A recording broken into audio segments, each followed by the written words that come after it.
Hello and welcome to You Okay Man, a men's mental health discussion. I'm Elliot. I'm Jake. And I'm Tom. And you okay, man?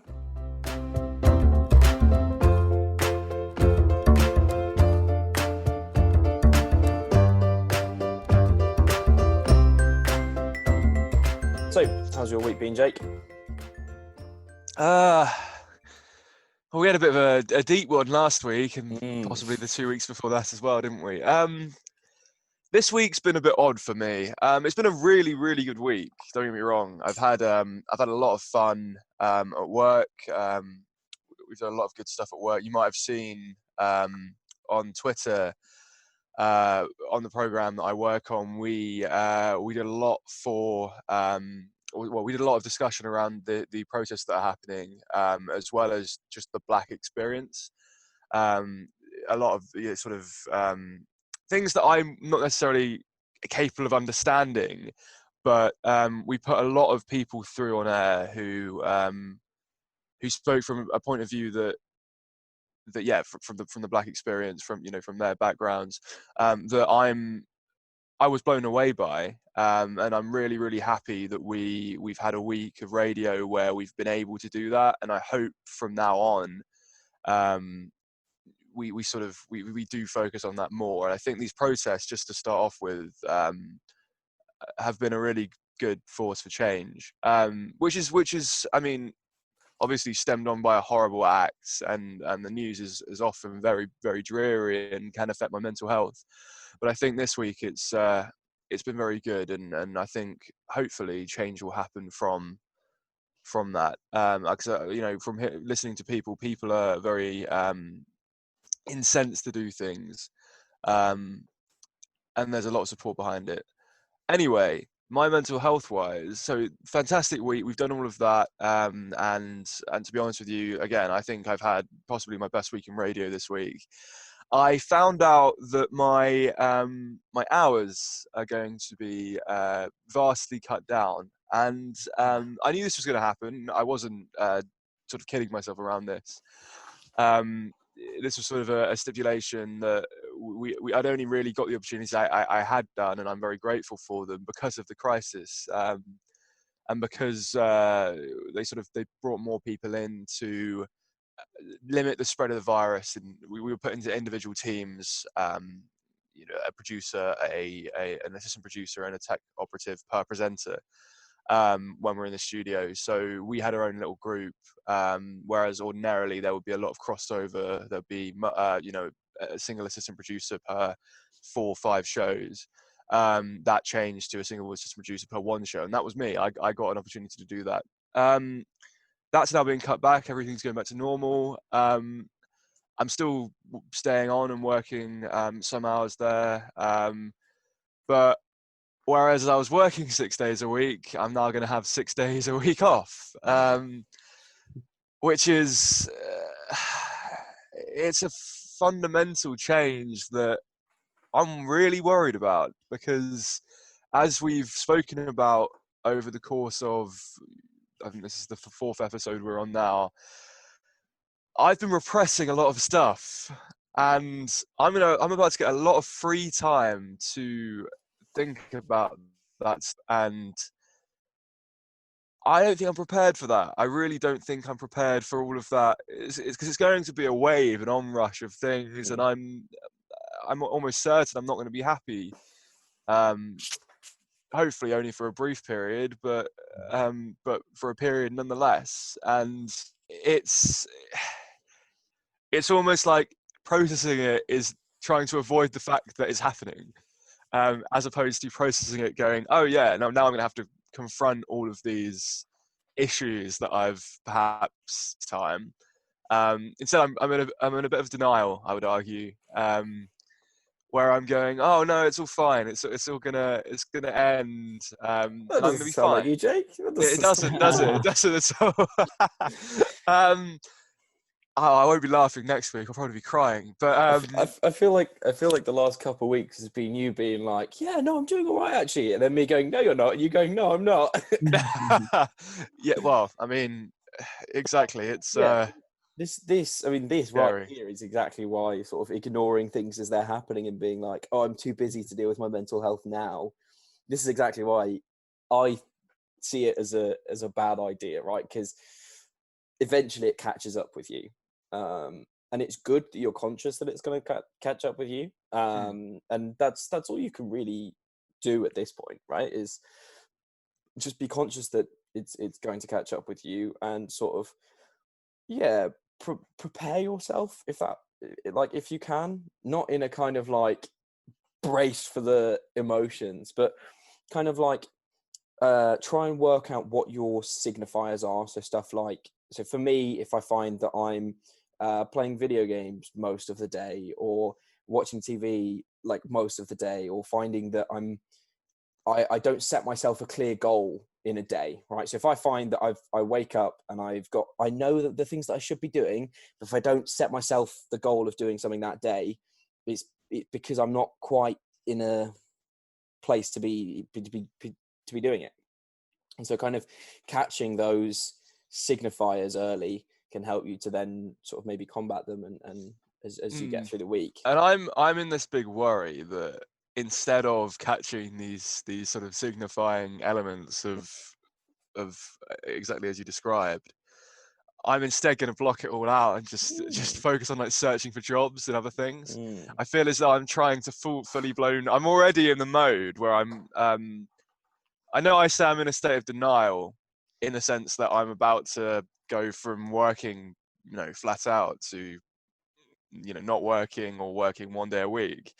I think I'm already deflecting that onto, you've got to search for more jobs, Jake. You've got to, supplement your income somehow. You've got to work out your path going forward. Because as much as I'm going to be sticking around at LBC, I will be in need of other employment somewhere, and I have ideas of where I would like to work, sort of in the interim, and with the experience I have, hopefully they'll give me a look in, even though this whole crisis is still going on, and I imagine funds are limited for employment. But yeah, I'm deflecting it onto that, and I know I'm already doing it. I could see it in my head. I'm just deflecting, and it's bad. Yeah. I'm scared to confront things, and it's even worse that I'm aware of that, and I'm willing to just say this, and but it's and not worse. You're in a place Yeah. where you're aware of it, and that doesn't mean that you have all the answers, but it does mean that you are an advantage compared to where you could be. oh yeah, I'm at an advantage. Yeah, it's just it's the confrontation aspect. It's the confrontation aspect of, I think you have to be quite, oh, well, like you say, you have to be mentally prepared to confront things that Mm. you haven't you've pushed away, because if you're not mentally prepared, you're likely to deal with them in the wrong way, aren't you? Exactly. I think And you've got to be mentally prepared for the right thing as well. Like you said earlier, that um, you're going to be sad about it, and you know that it's going to be a tough week, and it will. Like it's not a fair thing that's happened, and it is an unfair thing, but I think you've got to try as much as you can to look at it as like an opportunity.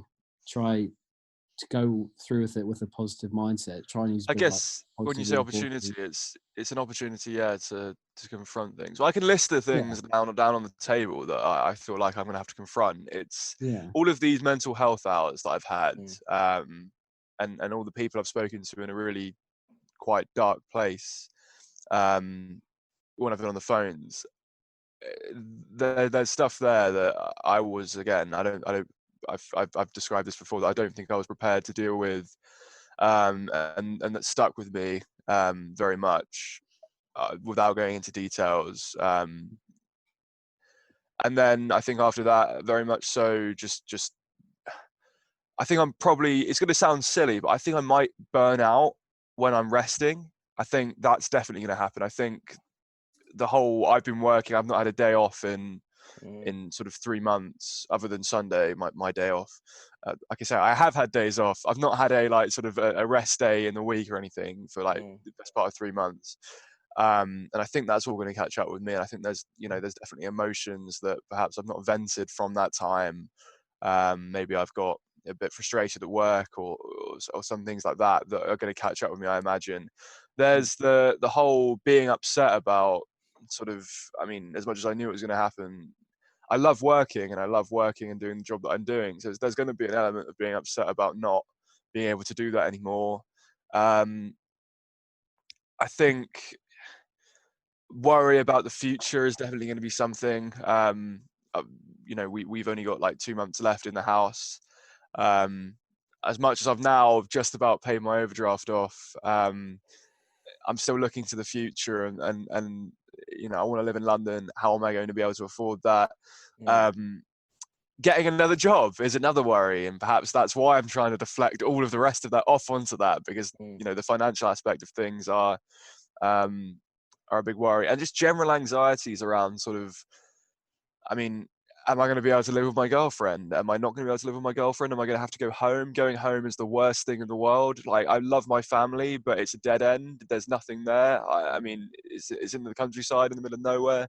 And there are no opportunities there. And that, to me, going back there at the age of, it'll be 24, terrifies me, because that just signals a step back in my life, and I don't want that. Yeah, I think the big thing about this is to note that all of these things don't happen at once. It's very easy to get caught up in the fact that all these things are going to happen. I'm going to be put in these bad situations, but these are all things, they don't all happen instantly. Like, you've got time and a lot of time to work through these things and work this out. Like, it's what you said about going home. It's the same situation with me. Like, my parents think about moving out to the New Forest, and out here there's nothing much for a young person. At least you got a train line to London. Exactly. I mean, yeah, there's a train line there, but commuting 2 hours every day just to go to work and come back. Yeah, I mean, having done an hour and a half every day just to go to work and come back. I'm sorted here. It's I 20 recommend minutes. I'm 20 minutes from London. It's lucky for some, isn't it? Yeah, well, yeah, it's great here because it's not London, and it's not like built up or anything like that. I've got loads of space to run around in, but the fast train to London in the morning is about 30 minutes. Once Crossrail's in, it's 20 minutes to the centre of London. 20 minutes. Huh? You said 20 minutes. Okay, the fast train's 30. When Crossrail's in, it's 30 to Paddington. When Crossrail's in, it's going to be 20 to the centre of London. Damn. I mean, barring a mass conversation about London transport, yeah, I just I feel like a lot of things are going to catch up with me, but that's okay, and this is all good, because you do seem very aware of what's happening and what is coming. Like, even just letting you talk for a few minutes there, you brought up a lot of things which are clearly have been on your mind for a few weeks, and now that the prospect of time off is coming, these things are kind of rising to the surface. Don't be scared of that. They've less been on my mind. They've been at the back of my head. Yeah. And now they're coming to the forefront simply out of, well, there's nothing else there to stop them coming out. I'm not worried about deadlines. I'm not worried about, I mean, I am still worried about deadlines for the coming week, and things that I have to do for the coming week. It's just that because those deadlines are about to disappear and there's nothing behind those deadlines, more deadlines, that being, they're getting, these issues inching closer and closer to the front of my mind. And there's going to be that point on Monday next week, on the 15th, where I sort of I wake up and, I've been getting up pretty late, honestly. I've been getting up at because my body clock's pretty messed up. I've been getting up about 2 in the afternoon and sort of I'm going to, getting ready and going to work at about 3. I'm going to wake up at about, probably 11, 12 on Monday, and I'm going to be sat there looking at the ceiling and going, I have nothing to do. And that's going to be terrifying. The whole idea of that is just What does your girlfriend do during the day then? Is she studying? Is she working? Or so she has now finished the bulk of her work. She's still got to write. She's a master's student. She's still got to write a dissertation. So she's got things to occupy her. She's very much looking forward to me being back more of the time, because it's company. Um, but at the same time, I've warned her. I've said there's only going to be sort of so much time before I'm going to dip. I'm inevitably going to dip But because I think that's the wrong way to look at it. I think Mm. saying I'm going to keep trying to go as long as I can, but eventually I'm going to break, and then we're going to have to talk about things. I think getting in there straight, like obviously making her aware of this and making sure that this is all okay. so she does know about all of this. It's not. I've Yeah. made her aware of all of the issues. It's just. It's. I guess it's when I want to confront them. But I think confronting them before you reach that breaking point, right? So being like, hey, can we have a chat today or tonight, and just see if we can talk through some things, if that's okay. And also, like, I don't have anything going on where I'm urgently needed next week. I am absolutely happy to have a call with you and chat through these things. I just think it's important to address them before it gets to that point that you keep talking about, where you're like, it's going to come out. If you can get on top of that, and if you're, so remember, yeah, it's that glass, right? It's opening the tap rather than letting it spill over the top. Because when you open, you keep using this analogy for me. it's Yes, a great analogy. It is a great analogy. I'm completely on board with it because it's correct. When you're opening the tap, you're in control, and you are controlling what's coming out and how much is coming out and for how long and to whom. But when it's spilling over, when you're filling up and spilling over the top, the things can come out at the wrong time to the wrong people, and and you can misdirect anger or frustration at other people. So I think it's important to try and open that tap a little bit in controlled bits with friends and loved ones, rather than waiting for that point where you can no longer push it down anymore, because that's when you start to do irreversible damage. I've also started looking back through my notes I've got a notebook that I've written everything down in throughout my sort of my 3 months working on the program that I do. And I've been looking back through it, and I've sort of seen how I've improved. And to be honest with you, that was quite. I mean, I gained some solace from that, because I guess I'm gonna have to take positives from sort of my experience working on. That's ridiculous. Of course, I'm gonna have to take positives from all of that. That's what's gonna push me forward, onward.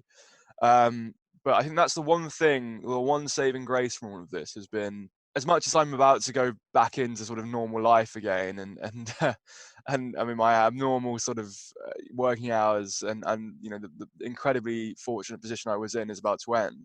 I had a really good time at it, and I think I did a good job by and by, and that's going to push me on in the future to the sort of the employment that I want. And yeah, I'm starting to take those positives too. So I mean, as much as there is all of this dark and dreary stuff that's inevitably going to come out, and I'm going to have to, like you say, Elliot, open that tap and control it, I am also going to sort of talk about the positives as well, because I think that's necessary to just to benefit me and to benefit those around me, and to not make all of it negative in a way, because it's not all negative, and it doesn't all need to be negative, if you see my point of view.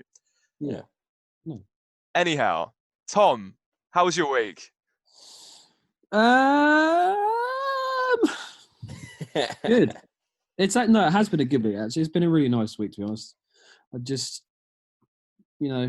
kind of separated myself from social media and the internet, and I've just kind of led my free life, really.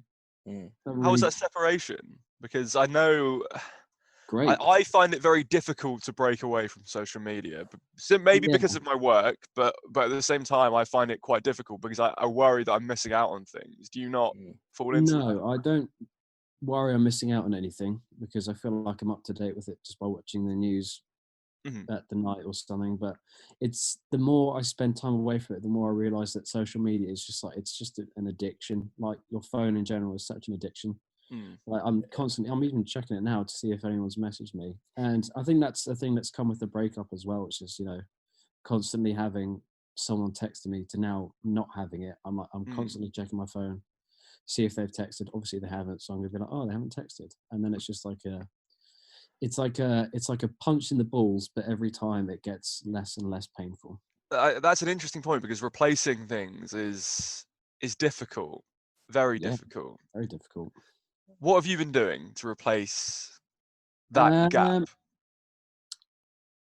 Just a whole host of things, really. I mean, yeah, I'm here with my dad, so I talk with my dad a lot. I play video games. I write. I read. Well, I was doing my degree, but I finished that on Thursday. Not my degree. Congratulations. Thank you. So yeah, that's another hole to fill. I'm playing a lot of golf, which is good. You got a golf course up there? Yeah, it's literally like a 5-minute drive away as well. Oh, so I play jammy there. guy. No. So I go and play there, but that's good. But yeah, I'm super tired all the time. Like, I'm just tired. I get up, I go to sleep at like 11:30 midnight, and I wake up at like 10, 10:30, and then I just sit in bed until like 11:30, sometimes even midday, and then I get up and just mope around, and I'm just tired. So I need to enforce more of a structure into my day. It's not like I don't feel like I'm sad. I feel down, and I'm sometimes I feel a bit more sad than other times, but most of the time I'm all right. But it's just, how's your diet? good. No, me and my dad are eating Yeah. really well. Like, cereal in the morning, then I have like bacon and eggs and toast and a banana with for lunch, and then me and my dad like cook a bunch of vegetables and pork steaks, and sometimes we try and do like one vegetarian meal per week. So yeah, it's all good stuff.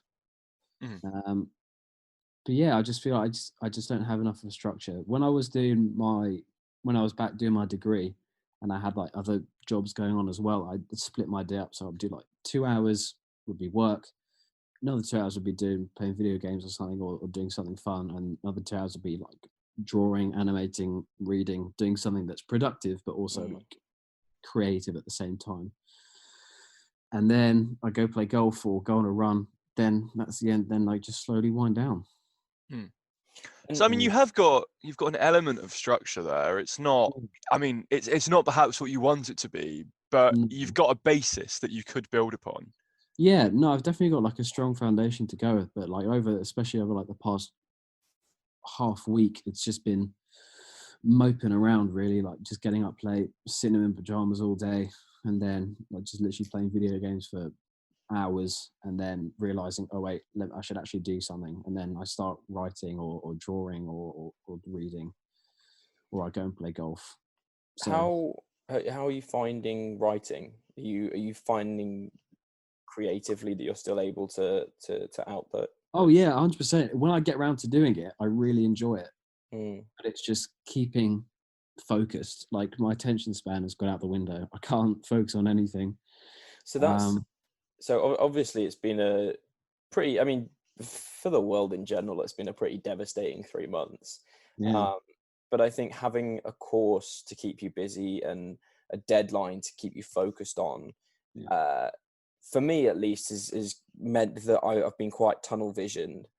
And I wonder if it might be the same situation, that now that deadline has passed and you've finished this year, you kind of, maybe it's a similar thing to what's happened to Jake, is that a lot of what's happened is caught up, just like mental exhaustion wise, right? So if you're aware that there's a deadline, that's what you're working towards. Anything that comes up, you can kind of put away, and your brain can just keep going, and you can just keep going because you're like, that's fine, I just have to go to that deadline. And then when you get to that deadline, you're done, and your body kind of retroactively becomes exhausted. I used to get it all the time, like whenever I went on holiday from school, or like whenever summer started, Easter, winter, whatever, I'd always be sick for the first week because I was working. You changed your routine. Yeah, but I was working all term, and then I stopped, and my body is like, and breathe, and then it kind of, it's that exhaustion that catches up to you, and I wonder if that might be something that's happening. No, I think so. I mean, the more you talk about it there, that makes more sense. But the way I've kind of felt is, like those funnels you used to use, like in science, where it's got like the wide top, and you pour liquid down, and it goes into like a little tube. I feel like the reverse of that. So like, I've had this small tube that I've been filing down for most of lockdown or up until now. And now I've come out and I've just spread out everywhere. I've just like flopped, like all over the floor. And now I'm everywhere, and I've just got to pick myself up. And you've got to basically move back down. You've got to like diamond shaped funnel back down into exactly. I've got to sort myself out. So you feel like because you no longer have a deadline, you've kind of now got sort of. I mean, listeners can't see me, but I'm like this. I'm all spread out all over the place. Yeah, Okay. it's like he's lying on his bed for great clarity. I'm literally lying down, all cozy. I feel very comfortable. No, I feel like a river that's going to sea. I've a river that I'm traveling down this nice stream where if there are any problems, then they're along with me and I can deal with them. But it's all in a nice, concise way.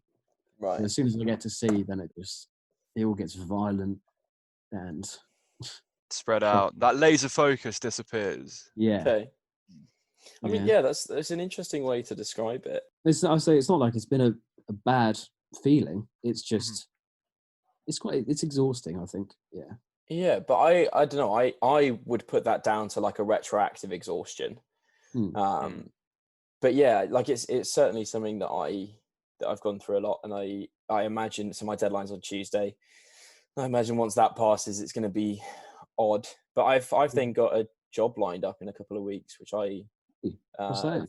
Is painting and cleaning student houses after they move in. That's good. Was that in Southampton? No, it's up in Nottingham. So my godmother is a landlady, and so me and my girlfriend and my brother, we're all going up, and we're going to stay in the student houses so that we're distant from everyone. And it's our house, so it's me, my brother, and my girlfriend who are all living together anyway. Yeah. We're going to go up as a household and then clean those houses for her. And have you been issued full PPE? Yeah, so she's providing full PPE and training and social distancing and stuff like that. Nice one. But yes, as I was saying, don't be too hard on yourself in this time. I think it sounds natural, especially given what's going on in the world in general. Even if it's not actively affecting you, your brain is still trying to come to terms with the reality of this weird non-reality we live in. And I think it absolutely is okay to feel lethargic and exhausted that kind of week or two after you're done with a big push. I think that you just need to find a project. Give yourself some downtime as you are, but once you're ready, you just need to find yourself a project where you can just laser focus on again. Yeah. And have that as your sort of to do, and have like your golf and your sort of other outdoor activities, your talking to your dad and things like that around it. But the bulk of your time, use it to focus on it. Be that a film that you want to make, be that something you want to write, be something creative as obviously it's going to be with you. Something that you can laser focus down on. But just when you're ready. Exactly. Now I've got a ton of stuff I want to make and projects that I know I can do and want to do, but it's just getting around to them. Really, I mean, I'm giving myself time off. Really, I mean, it's been an exhausting, literally, mentally, physically, everythingly exhausting like past few months, and I just want to take a bit of time off. But it's not like I don't have energy, because when I do things, like when I go play golf, it's not like I'm walking around the course thinking, oh, I can't be bothered to hit the next shot, or if I'm writing, then I can't be bothered to do a next scene. But so like I have energy when I do these things, but it's just finding the motivation. Yeah. And it will come with time, I think. Oh, yeah. It's just allowing yourself to give, allowing yourself this rest. Yeah, exactly. You deserve it. Thank you. That's all I have. Yeah, that's all for me. How are you, Elliot? Your turn. Segue. Elliot, go. that was so slick. Yeah, I don't know. Like I was only this morning that I was like, oh shit, we're gonna do the podcast today, because I've not really had any time to reflect this week. And I've been working towards my deadline. So I've got a deadline on Tuesday. It's now Sunday, so by the time this comes out, the deadline will have passed. But so I've been kind of working towards that, but I've been finding it impossible to like get any motivation. And it's so weird that it's been a whole week and I've written like maybe 1,000 words.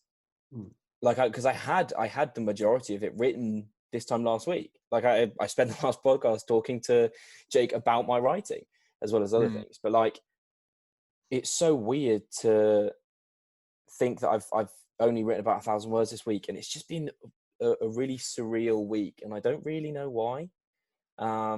It's gone quickly and slowly at the same time, and I feel like I've done nothing with my time. But yeah, I don't really know what's sort of been going on this week, but yeah, it's You just haven't yet been able to pin down exactly how you've been feeling then. yeah. And Yeah. I've been feeling guilty for a lot of the week because, like, by the virtue of the fact that I've not been doing as much work as I should have been. Like, I should have got this done way earlier because I started way earlier.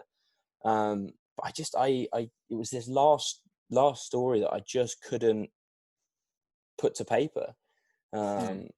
It's just been a weird week. Has that story been sort of in your mind throughout the week though? Yeah, kind of. But I've also spent quite a lot of time trying to distract myself and trying to ignore the problems. So like I've started playing Fallout again, which again, Fallout? Fallout 4. I've been playing Fallout 76. Really? I never get that on a go. Oh mate, you should. I thought the same. Okay. And then I've played it, and it's great. Everybody slated it, but I love it. If you've got a Really? PS4, if you've got, Fallout, will think that's a really long series of games. oh, it's my favorite games. It's my favorite game series. So I just sorry. Really? Sorry. 6 of them. Have you gone from 4 to 76? It was a big jump, yes. Anyhow, yeah, no. So you've been playing Fallout. Go on. Sorry, I interrupted you. No, I like that. No, I'll have a look at it then because it's the multiplayer one, isn't it? Yeah, it is. Yeah. What do you play it on? PS4. I got a PC. You should get a PS4. I don't want a PS4. I want a new Xbox when it comes out. But yeah. So I've been playing that, and I know that that's one of my signifiers that something is causing me anxiety because I find that when I'm anxious about something but I'm not conscious of it, I find it really hard to focus on things. And so my normal downtime is painting, but I can't do that if I can't focus. So I find just like, and it's not even an active thing. It's just like, oh, I can't really paint today. I'm going to play video games instead. And I find that that's a signifier of, right, there's something occupying me mentally that I'm not aware of. And it probably is the deadline and more importantly, the guilt of not getting enough work done. Because, I think that is what I've been struggling with this week is guilt of not being productive enough. But you should never feel guilty about not being productive enough. I would argue. I mean, at least from my point of view, I feel like you've done so much anyway that I can understand why you might feel guilty that you're not keeping up to the levels perhaps that you aspire to do. But at the same time, you're allowed your off time. You're allowed time to sort of just relax for a little bit and then get back up to speed. And I'm conscious of that. And I it's that double standards thing again that I've brought up a couple of times. But like when my girlfriend had her exam week and she was working and then couldn't work anymore in the evenings and so I was like, look, it's okay to have downtime. You can't effectively work the next day if you don't have downtime, right? But when it comes to me, I feel like that's not the case. I feel like I've got to be at least some productive, and the downtime is time which I could spend being productive. But and there was one day this week where I told myself, I was like, right, I am going to get the writing done today. I woke up and I made myself breakfast, and it took me a long time, and I then came back and I watched something while I was eating breakfast, and then I watched a couple more episodes, and then I just sort of sat in my chair for a bit watching more TV, and then just pottering and doing non-activities, not relaxing, not actively relaxing, just pottering around and doing nothing So I was feeling guilty about not doing work, but also I wasn't relaxing properly to counteract the fact that I was too tired to work. And it was a wasted day. It was a day. But I can now see why you think time is going both fast and slowly at the same time, because that whenever I've been in a situation like that before, just to sort of reflect it to me and trying to understand your position, I felt the same. So yeah, it's a tough one, isn't it? Because you want to relax when you're not working, but then you feel guilty about that. So you find yourself then moping around. Then you don't relax. Then you still feel guilty. It's a cycle, isn't it? It's a complete cycle that you've fallen into. What I would say to get out of that is simply sit down and have. I mean, you've done it here, but sit down and perhaps talk to your girlfriend. Sit down, perhaps have a think to yourself, and just go, well, do I need to feel guilty about this? Do I not need to feel guilty about this? Do I perhaps, can I perhaps just allow myself some time to relax? Which is, of course you can. You've still got time, like you say, you've still got time to finish your work without rushing around, I would imagine. Yeah. So just allow that, allow yourself a couple of days just to think and relax, and then go back to it, at which will allow yourself to go back to a level that you will be happy with, because I know you have high standards, Elliot. And nobody can achieve high standards when they're not in the right headspace. Yeah, no, it's very, very true. And it's something which I do struggle with, and I think I spoke about it in the first episode. Is I feel like I've always got to be doing something, which again, it's just not productive, and you get to a space where you're so in need of relaxing that you can't do anything productive. No, but hey, like I said, sit down, have a think about it. And like I said, I'm by no means a psychologist or a psychotherapist, but thinking about things and putting them as a context has always worked for, me, and I know it's worked for you in the past too. So yeah, that's what I think I'll work on this week then. Yeah, thank you for joining me again. Tom literally dipped out about 30 seconds ago. Yeah, he had to run away. Was he playing golf? Yeah, he's probably playing golf now with his dad. We should probably try and do them earlier in the day so Tom doesn't always miss the end of the podcast. But yeah, this is true. Here we are. I've been Elliot. I've been Jake. And Tom is playing golf. Tom's missing again, but we'll organise it earlier next week. But yeah, thank you so much at home for listening, and stay safe. Thanks for listening. Please remember that none of us are professionals, and if you do need help, please seek professional advice from either your local GP or any of the established charities that I'll leave in the description. If you want to see what else we're up to, follow us on Facebook or Instagram at Jesting Dog Productions.